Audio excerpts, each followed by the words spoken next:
Hey gang, welcome back to the Ultimate Street Fighting Systems Combat Jiu Jitsu series. This is tape number 3. I'm Walt Bayless, and again with me surviving the first 2 tapes is Big Darren Lopez, and we're going to be working with you on knee and ankle locks, everything below the body that you want to attack. These things are going to be a blast, okay? They're unusually effective because people are not used to defending their legs. When you grab legs and start attacking them, people feel real awkward, and you have a really good shot at getting more advanced grapplers, people that are experienced on the ground, wrestlers on up. Ankle locks and knee locks throw them way off because they're not, their upper body, they're used to pulling things out of the way and manipulating and doing fancy things. Usually with their legs, they're usually just kind of clamping on. Even as you get really, really good, the legs are still unusually vulnerable. And the reason why we're going to start working in the guard today is because the legs are just so easily accessible. They're right there in front of you, and for now, I don't want you to try to keep the guy in the guard. There's no sense in grabbing on and cranking down. What I want you to do now is work the moves. Get real comfortable with your body placement and so on, because by the time we get through with tape 5, with our escapes and reversals and so on, you're going to feel confident, then you can put the two together and start developing your attack and counterattack and so on. Right now, start from the guard. I want you to kind of just maybe lightly cross the feet if you want to, but just mostly have them pretty relaxed, okay? For starters, what I'm going to do is I'm going to pick one leg or the other, okay? Just to figure out which one I want to attack. Right now, up here, so you guys can see what the hell I'm doing, I'm going to show you. It's going to be right near the camera. On the other side here, my elbow is going to be sliding in and making a little space, just like this. Bam, open it goes. Now, as I do that, I'm going to hop back and drive a knee right between the legs here, okay? Now this is another reason why you should train with somebody that you trust. Okay, this is already going to put the guy off at ease. It's going to limit his attack a little bit. He'll be less likely to get a little uppity with you, okay? So in there, don't leave too much weight on it. You know, depending on how you guys are doing together, go ahead and rest your weight and put the guy in a little bit of trouble. Next, I'm going to go ahead and slide my hand back here because I'm looking for that ankle, okay? As I raise my hips up a bit, this ankle is going to kind of slide right into my armpit. Here we go. Up it comes, bam. Now, I want to make sure that I throw this outside leg over before I lay back. That's a big mistake a lot of people make. They lay down, the guy sits up with them, and they're in a whole new kind of trouble. What I'm going to do is I'm going to drive up inside here, over comes the leg, and then I sit back here. I'm staying really tight too. I'm pinching inside, keeping things really, really, really snug, so he's got no movement at all. Now, my radius bone at the inside of my forearm, right by my thumb, is all the way back by his ankle, okay? Now, here's an easy mistake that a lot of people can make too on these ankle locks. They're going to lay back so their hips are too deep. Here, they don't have no pull. They have no more leverage. So what you're going to do is take the foot on the bottom and kind of help yourself back a bit. Now, my hips are closer to his heel, and I've got a lot more leverage. Again, stabbing this in really deep here. The other arm comes across and braces the shin. Now, they're going to stack. Underneath it comes, on top of the other hand here. And finally, I'm going to take and pinch my elbow into my side as tight as I can, and then look up. Easy lock goes on, just like that. Okay, one more time. We'll put it all together. Inside, start from the guard here. I'm going to brace myself back. Okay, take your time. Dig out. Make a space. Up into the squat. Searching. Look for that ankle. And lift my hips just a bit. It comes up. Back it is. I can get a little bit of space here. I've got better leverage now. Some distance. Deep through. The other hand controls the shin again. Stack my wrists, pinch my elbow to my side, and look up there. An easy ankle lock. This is one of the easiest, and like we said before, probably the most effective, because you're going to have more success with the simpler moves. The more complex or ridiculous that they get, the better chance you have of being on Kung Fu theater, the lesser chance you'll have of making them stick in a real situation. So, okay, last time, I want to show you this again, but I want to show you a variation on this move. There's 2 ways you can do an ankle lock, okay? Depending on how he's reacting to you. I'm going to drive in again, okay? I've picked the leg. Of course, it's going to be this one so you guys can see what I'm doing. Bam! Outside goes that elbow. Squat, and back I go. Now, I notice he's kind of straightening his leg out. Straighten your leg out hard and sticking his heel out here. Make it hard for him to get back, and you'll feel a lot of people do that. It's difficult now to get my wrist underneath. One thing that will make it a little easier for you is driving your hips back, like I said. Still, I don't feel like I'm quite getting the dig that I want. It's a little more difficult to battle this guy. But I've got another option that's sticking right out there. In escaping that first move, he's opened himself up for the second one. It's the same move, but it's just a variation. His heel's sticking out, so I just want to reach back like this and clear his whole foot here. underneath his heel I'll come, just like that, and lock my hands. Now again, watch as I do this. I'll at all times keep my legs extremely tight and snug. Underneath, lock. Now I want to turn it and lift at the same time. What I'm doing is I'm using my lat or my armpit to kind of drive his toe down. My arms are pulling his heel up, and I'm putting a little twist to it at the same time. Inside there. It's a powerful move. Okay, all together. Last time again. Back up, squat. Over I come. Search for the heel. Easy ankle lock right there. Okay, next. From the same position here, a lot of people will expect that ankle lock because it's sitting right there. And not to say that it's not going to work, but they will expect it. So, something else that you can try, something a little new, is you can enter into the same lock the same way. Giving that leg some space, coming up with that knee, and they're waiting for you to attack that ankle. So they're ready to sit up. A lot of times what they'll do is they'll start grabbing on you and hold you up so you can't lay back, you know. And rightly so, you know, an ankle lock's a bummer. But what I want to do this time instead is go the opposite direction. And that's kind of what jiu-jitsu is all about. Originally, a lot of the other martial arts that claim to blend with their opponents and mold with their movements and use their energy against them, it came from jiu-jitsu. That's what jiu-jitsu is about. In reality, however, he's going to be jerking me back down on him, okay? And it's going to be difficult. I don't want to sit here all day trying to argue for position. So what I'm going to do is I'm going to go ahead and go with his energy here and turn the corner. Now watch slowly. My hand's still in place like it was for the ankle lock, but I'm not going to reach behind it like this. I'm going to use my elbow. Watch, I'm going to drive up on him here and turn the corner, sliding right around his leg. Bam, back in here. Do a nice simple little knee lock right there. Again, you want to keep your feet together, keep your legs pinched nice and tight, put your hand back on your hip, pinch down, and ease your hips in. It's very, very tight. You do have to be careful with this one because there's not a lot of play in the old knee, okay?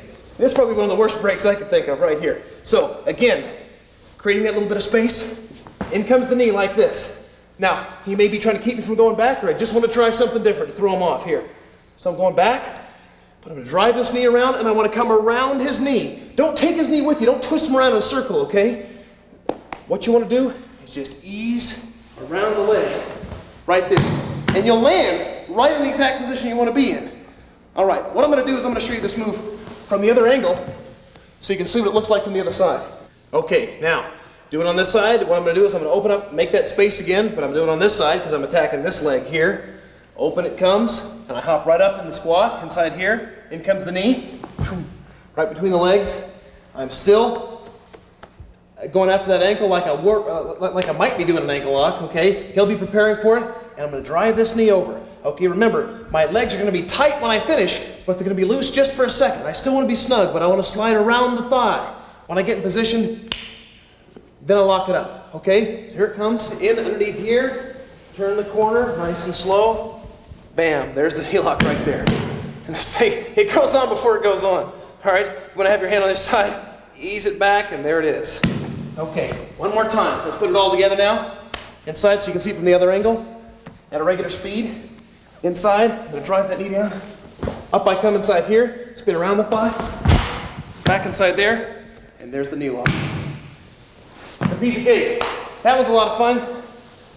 We'll get a few cheers from your buddies. Okay, now, what I'd like to do is start from the cross body position, okay, inside here. From this position, all right, you're gonna have to rely on his basic defense, and that'll be to keep this knee up. If he doesn't have this knee up, you're gonna have an easy mount. In jiu-jitsu, when we start cross body like this, here, this knee is always up, okay, as often as it can be, to protect him from the mount. If it's down, it's too easy for me just to hook and come back on top, and he'll find himself in a really bad position here. So in order to prevent that, this knee will be up nice and high, okay? Keeping him from the mount, but opening him up for a leg lock. So what we want to do is we want to take advantage of that. What I like to do is just kind of put this hand on the thigh there, keeping it up in space. Now I'm going to hop up and do a squat the same way inside here. So I have that knee right underneath his thigh, there it braces. Right inside here. Now as I drive my leg up between his legs, I'm in the same position again. I'm going to sit back, ease, inside here. Now, notice how the leg's coming across this time. Last time it was on the same side of the armpit, as his armpits were. It was in line with this. When it's across like this, I think it's easier to take the second option of the ankle lock, because his foot moves around, it's harder to keep him straight. So I go ahead and take the heel almost every time from this position inside here, okay? Now, you want to watch out for this one thing here. When you sit back in any of these ankle locks, you've also got your foot hanging out, okay? Which means he could throw the same thing on you. In order to avoid that kind of a, grab me ankle lock battle to the death, what you want to do is try to put yourself in as good a position as possible right off the bat. So I want to have this thing solidified, man, before I even hit the deck. That way it's going on, he's in trouble, he'll be tapping and thinking about, where's mom and what's for lunch, instead of attacking my ankle. So I'm gonna grab him here, hop up underneath, pat it up, and I'm already in place here. So when I hit the deck, that thing's already on. So he'll be grabbing my ankle and everything like that, then he'll change his mind. Okay, that's the whole idea. All right, now that's simple enough, inside there. The knee lock is a little less direct, okay? Because you have to start with an alternate attack. When you're in crossbody, the legs aren't totally available to you like they were in the guard. In order to get this knee lock here, we have to go ahead and fake an attack. Back here, start from crossbody, we're gonna do what we did in the last tape here, and try the knee up series, okay? Boom, we're threatening him out here. He's bothered by that, he'll be blocking it with his hand. What I'd like to do is reach through here, taking this far leg. Now I'm going to drive, and instead of going straight across here, remember we're blending with his movement, instead of trying to drive and fight his hand there, I'm going to go with it. He's pushing it down, so I'm going to let it go down.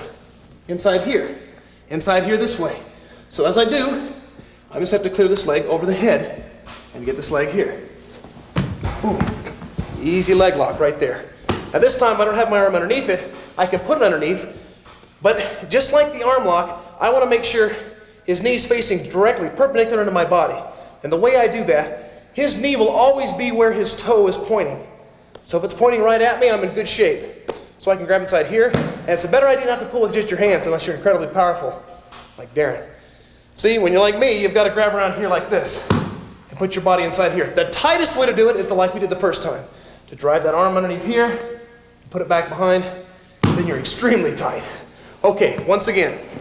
Now, starting back up from crossbody, easing into the position here. Now, I start my attack, up comes the knee, I'm clear and putting pressure on there. He's pushing it down, trying to get it off, but back into me, I let it go inside here.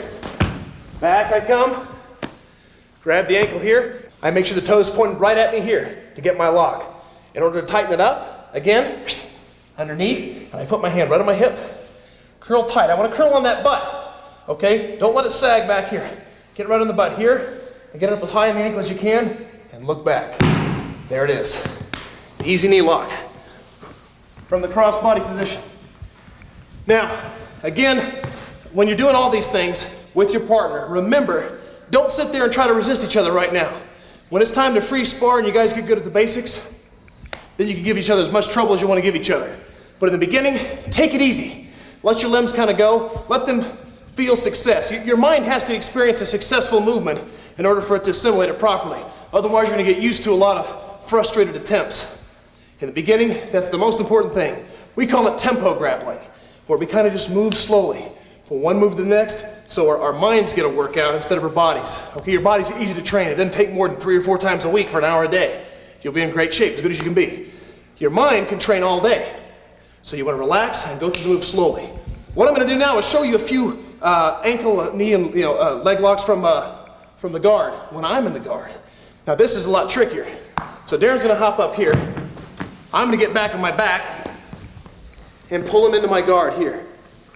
Again, you guys don't want to, I think it's a bad habit to sit there and cross your legs and squeeze anyway. In the beginning, your legs are going to be more like clamps, okay? They shouldn't be. They're as versatile and as useful as your arms are, and they should be as agile and nimble, and you've got as many options already.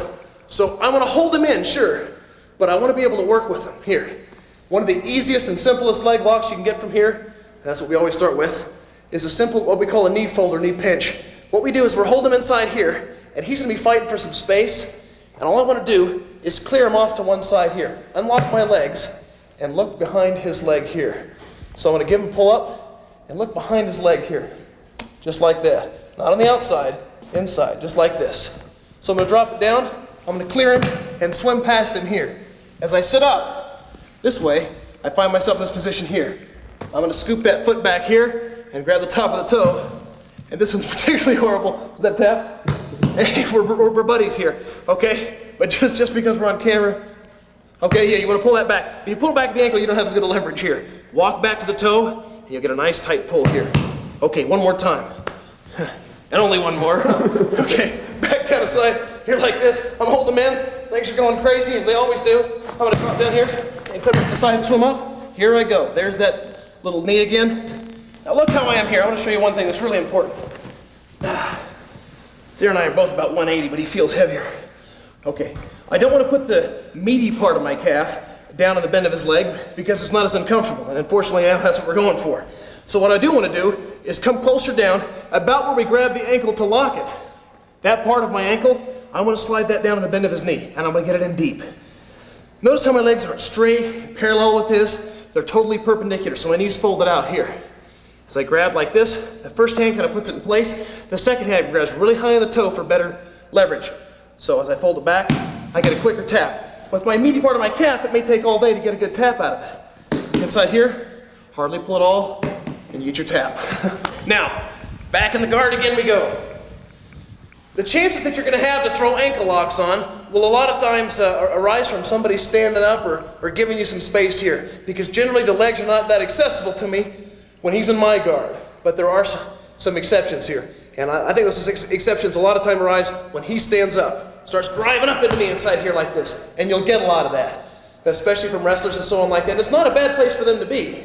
It really isn't. It's going to make it more difficult for me to control them, and it's going to give them some more space to hit me. So a lot of times, this is a good last-ditch effort. I wouldn't consider this a primary attack by any stretch of the imagination. But in here, I'm having a little trouble. So what I like to do is I'm coming off at an angle again, just like it was before. And what you can do is take this outside leg, put it all the way through, and come back around inside here. When you do that here, you're going to be able to push him down here and take that outside heel. The same way. We'll just take him down here, and here I am in the same old ankle lock that I was before, and pull him right back just like this.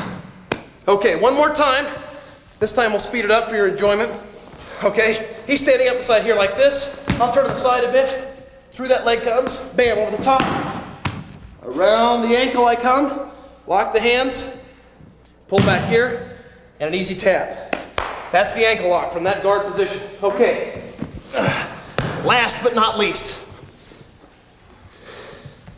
Actually, I think we got one more for him. Okay, as the guy stands up again this time, hop up, boom. All right, now we're gonna notice it's difficult sometimes for us to clear this outside leg. Before, it was difficult for us to clear the leg on this side, but we're still going to attack this leg. So what we're going to do is I'm going to turn to the side, just like this. Okay? Turn to the side like I'm running. Now, this foot here does not leave his hip. I'm attacking this leg, so the foot on that side does not leave his hip. It stays there. I'm going to take the hand on the side of the leg I'm attacking, put it underneath. Now, it stays on his hip, but watch. My knee goes under, and my knee only. Inside there. There it is. Now, I want to stomp this leg straight to clear it, and around it's going to come. Bam. There it is there. And I'm back in the knee lock position again, just like we were before. Okay? One more time. Up we come. He stands up. I give it a little space. Foot stays on his hip. Same side. That knee under, this arm under. Stomp with this leg to clear it. Back around. Pull it all the way through, and you got your knee lock again. Okay, I'd like to do that one more time on the other side so you guys can see how this whole thing works. See from another angle. As he comes up, I'm turning to the side here this way. I'm attacking this leg now, so this knee and this arm go under. Now watch what's happening on this side here. A lot of times he'll be grabbing onto it or something like that. I'm clearing the leg. So by kicking it out, and coming through this way. I'm in his knee lock. And up come the hips, and it's as simple as that. Okay, and finally, from the guard position here, I've got another one here I think you're really gonna like. What I'm gonna do is I'm gonna go ahead and create that same space. Now, opposite that side is gonna be my other knee, and I wanna slide that back. This leg that usually would come up in the middle, still is, but not on top. Right in the middle here. and I'm gonna sit back like this, okay? Creating a little space here. Now, I wanna come underneath part way, just so my hand pokes out the other side. I wanna keep my bicep right against the shin here. That's gonna be part of my leverage. My hands are gonna lock up this way. Now, what I'm gonna do is I'm gonna drop this knee and turn back into them. I'm not gonna twist with my arms, I'm gonna pull them into my body. That's gonna make the twist happen. Inside here, this way, and that'll help turn them over. Now, I'm gonna show you this the other side too, but I want you to see it this side first. As I turn them over here, my outside leg here is gonna come across, just like that first knee pinch that we did. So I'm gonna come across here and brace it with my hip. And come back up, almost like I'm heading from behind. I can already start choking, or whatever I wanna do, rib attack, you know. But right here, all I need to do is lean in and keep my knee out wide. There's the easy tap there. Okay, one more time. From the other side here. Okay, this time, I'm attacking this leg, so the opposite arm, in, giving me space. Same side knee in the middle, but not on top. Here, sit back, underneath comes that arm, right? Around the corner, my bicep still in contact with the shin, lock my hands, not twisting, but pulling. Inside here, there it is, just like that. My outside leg is gonna replace where my arm is. Inside here, so it's gonna come up, and I want the small part of my ankle again, right in the space. Inside here, my hip taking the rest of the pressure. Yeah, it goes on early. Lean in. There it is, it's all done. Okay, gang, that's gonna wrap up tape number 3, and I think that's gonna give you a good idea of some of the possibilities you have with attacking the lower body, with locks and so on. What I would like to do right now is, like we've always done in the first 2 tapes, rewind the tape, go back to the beginning, start with 1 or 2 or maybe 3 at the most of the moves and work them, both sides. Then slowly adding resistance back into it from your partner, okay? And I'd like you to get ready right now for tape number 4, where Darren and I are gonna go into some chokes. One of the most popular parts of Jiu Jitsu. So I look forward to seeing you guys. It's been a great training session, and we'll see you then. Thanks.